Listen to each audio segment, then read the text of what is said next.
Natalie's head was covered by a cloth which shrouded her in darkness. She used all her strength to kick at the door with her unbound feet, but it didn't budge an inch. After struggling for a long time, there was finally some movement at the door, and a few big men who looked like bodyguards opened it and pulled off her hood. She found that she was in Davidson Mansion. Struggling is useless. You won't be able to run away. I think you should just wait for Bryce to come and save you. You two are together after all. If he really likes you, he won't ignore you, right? Cheryl's eyes flashed with jealousy. Natalie frowned as she thought about how she had angered Bryce yesterday. Noticing the subtle change in her expression, Cheryl's eyebrows lifted, and she snorted with a malicious smile.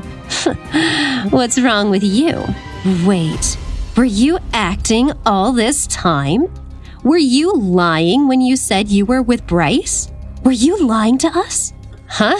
Of course it's true. He might be trying to find me.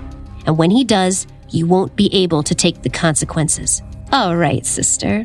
We'll wait and see. As she finished speaking, she waved behind her, and two burly men appeared again and started dragging Natalie inside the Davidson house.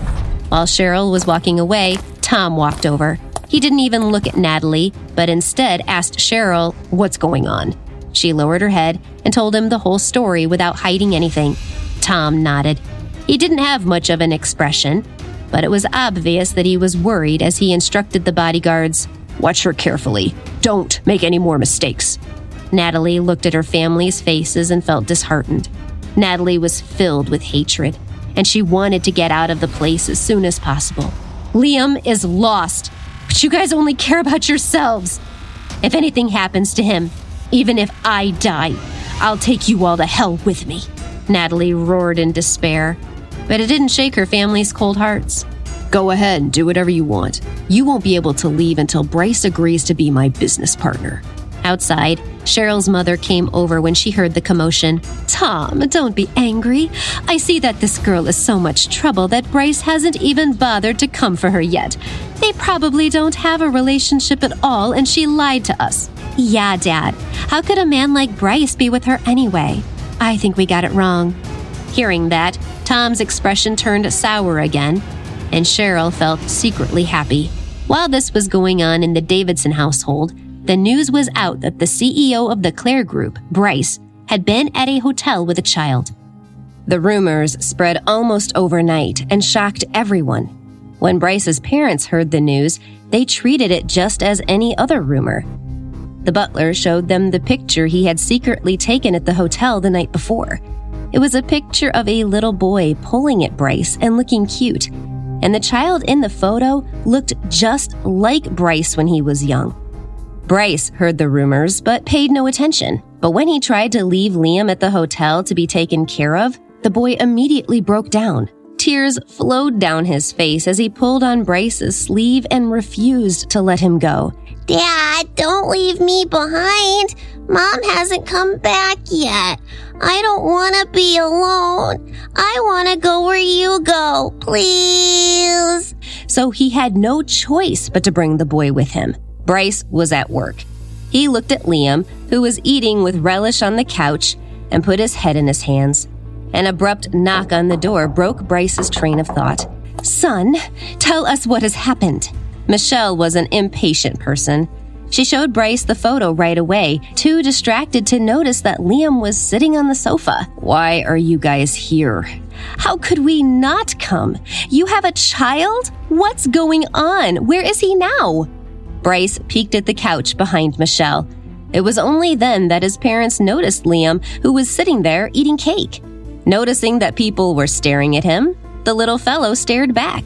He felt like these old people were very kind, and he greeted them. Hearing this childish greeting, Bryce's parents' hearts trembled for an instant. They immediately walked over to Liam. Little guy, what's your name? Liam blinked his big eyes and answered, My name is Liam. Bryce's parents looked at each other and saw the surprise in each other's eyes. Michelle moved closer to Liam and hugged him. Liam, tell Grandma who your mother is. These questions caught Liam off guard. Just as he was about to reply, Bryce walked over. Seeing him, Liam was very happy. He forgot to answer and instantly called out sweetly, Dad!